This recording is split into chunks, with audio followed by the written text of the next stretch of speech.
You ever wake up and just don't feel like it's time for D&D? Me neither. But there are some days when others feel like that. And, there are times when we go and we hang out with the group that we usually hang out with, and it's just not a D&D kind of day. But that's okay, because we have a lot of other games that we like to bust out, 3 times a year, maybe, and play, but we're not quite in a role-playing sort of mood. So today, what we're going to do is we're just going to talk about a couple of the games we both like to play with our usual gaming group, and other games we like to play on our own. And we could not be more excited to take these items off of our gaming shelf and share them with you. Isn't that right? That's right. Mm-hmm. It's a thrilling day. So before we tell you what they are, let's cut to the intro. Boom!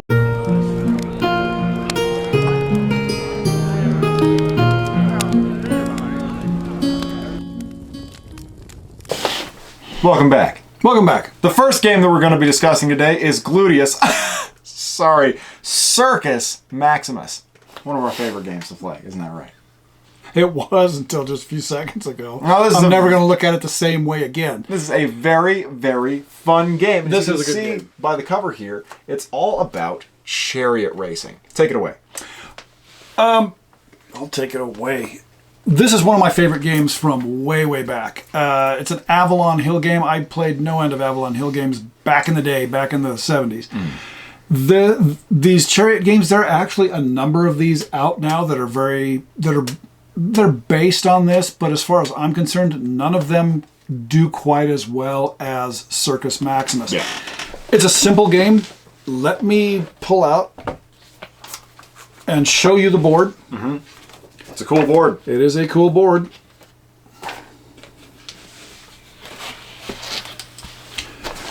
It's a simple board where you put it together. We're going to try and hold this up. You got to hold that side. I will.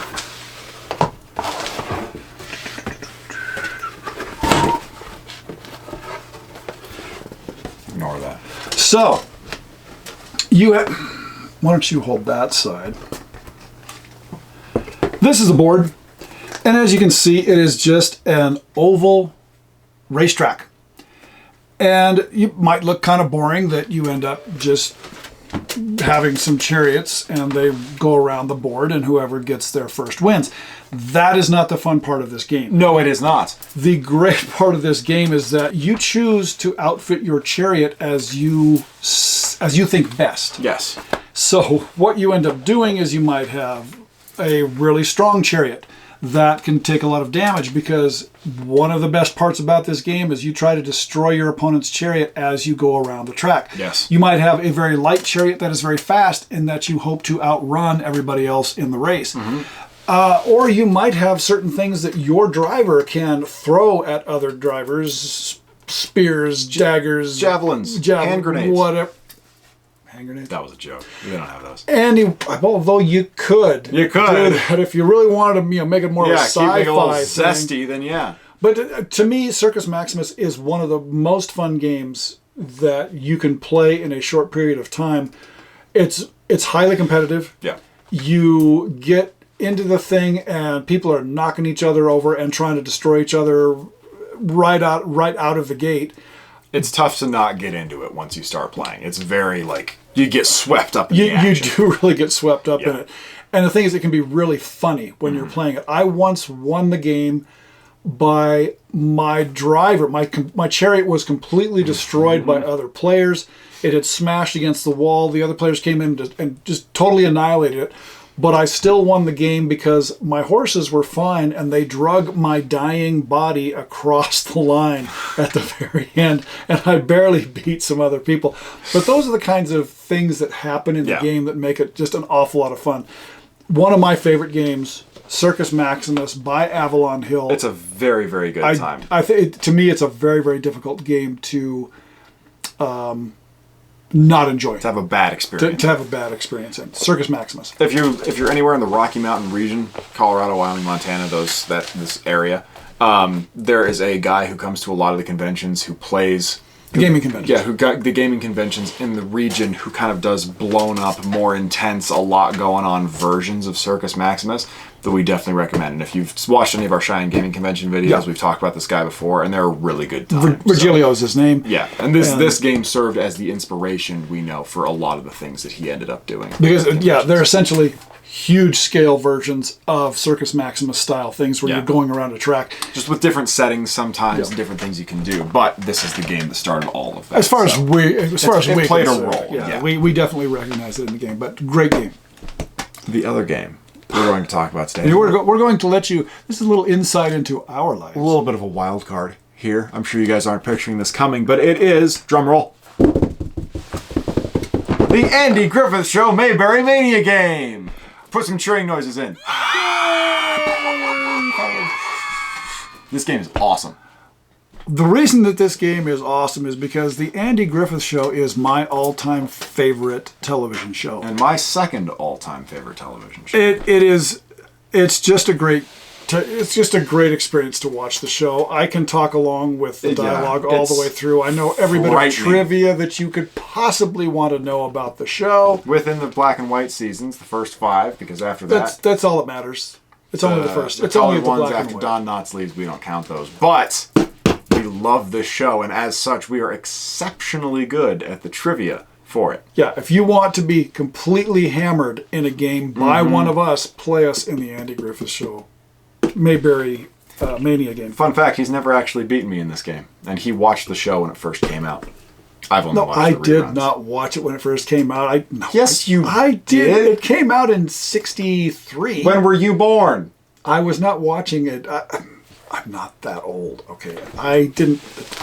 Anyway, the game is structured. He is impossible. The game is structured very simply. You just have basically a little board. I got it. Go keep talking. That is Mayberry. It's just the town of Mayberry. You know, not with the actual map. If you went through and figured it out from the back lot they filmed it in, but they just made a town of Mayberry on the board. You have to go through the different sites. Weaver's Department Store, the Bluebird Diner, the courthouse, Andy's house, all these different places. And you use those. You go to these different locations, and if you answer trivia questions correctly at all the different locations, then you have accomplished what you need to, and you win the game. So it's basically, you just move your little person around the board and answer trivia questions. It's so much fun. And it's simple, but the only people to play this with are Mayberry fanatics. This is not fun for people who have not watched the show 4 or 5 times. My mother, for example, 4 or 5 times? His wife does not enjoy playing this game with us because she's not as obsessed with the Andy Griffith Show. She gets hammered every as time we are, and so the she game. gets really, really angry. But it's a really fun game. I don't actually know if you can get this anywhere. Let's entertain the people, and I'll give it a swift Google to see if you can pick it up anywhere. Did you know that a Star Trek episode, there's one Star Trek episode where Kirk goes back to the 1920s, I believe it is. And it actually, if you watch it, you can see him walking down the streets of Mayberry because they were shot on the same set. Very interesting. The same Hollywood backlot. You're supposed to be looking things up. I am looking things up. I'm supposed to be entertaining the people. You actually can get it. There are a couple copies of this for sale. Not new. There's no way you're going to be able to do it because this was made by TV Land, so they're not. I don't think they're cranking out copies of this anymore. But you can. And it came out in 2002. Yeah, you can get used copies of it on eBay that look like they're in pretty good condition. You can also get Mayberryopoly, which is another game we play. We also have that. That's the only version of Monopoly we really ever play. But it's a fantastic game. It's fun and it's lighthearted. If you like the Andy Griffith Show, buy yourself a copy. Do yourself a favor. And if you don't have anybody if there's no one else who is an Andy Griffith Show fanatic in your house, just have them the trivia questions. It's fun to just run through them. Yeah, we've done that too. This is kind of an asterisk, a 2.5 favorite game that I just see over there on the shelf. I won't even go grab it. We have the same version, but for Cheers. So you just walk around the Cheers bar and you answer trivia questions based on the different characters. And that is my favorite TV show of all time. And so I beat the pants He's really good off of people. He's really because good. I've probably watched that show through 5 or 6 times as well. More than that. Yeah, it's kind of unhealthy. Cheers is one of my top 5. Mm-hmm. It's a great television show as well. Yeah. But just a little insight into the nerdiness of us and some non D&D things about us. There you go. But we thought you might find it interesting. So, we'll often play Circus Maximus, and then we'll bust out Andy Griffith Show Trivia Game, one right after the other. That's how we spend our That's a good day. afternoons. It's a good Saturday. Anyway. We are actually going to make a second follow-up to this video for our Patreon subscribers only. So if you'd like to see some other games that we like to play that are not Dungeons & Dragons related, go check that out. Give us your thoughts. Or if you're just watching this, that's fine too. Let us know what you think of both Circus Maximus and the Andy Griffith Show Trivia Game, or just the Andy Griffith Show if you'd like to talk about it. Here in July of 2023, we are coming up on 3,000 subscribers. We are! So if you're watching this in July, August, tell your friends, because we need like 25 more subscribers to break the 3,000 mark. And to us, that's a big milestone. Yeah. So help us out. Woohoo! Anyway, 2 cool games. Yes. Andy Griffith Show, Mayberry Mania Trivia Game, Circus Circus Maximus. I'm Jim. I'm Alex. Keep your sword on free. Bye.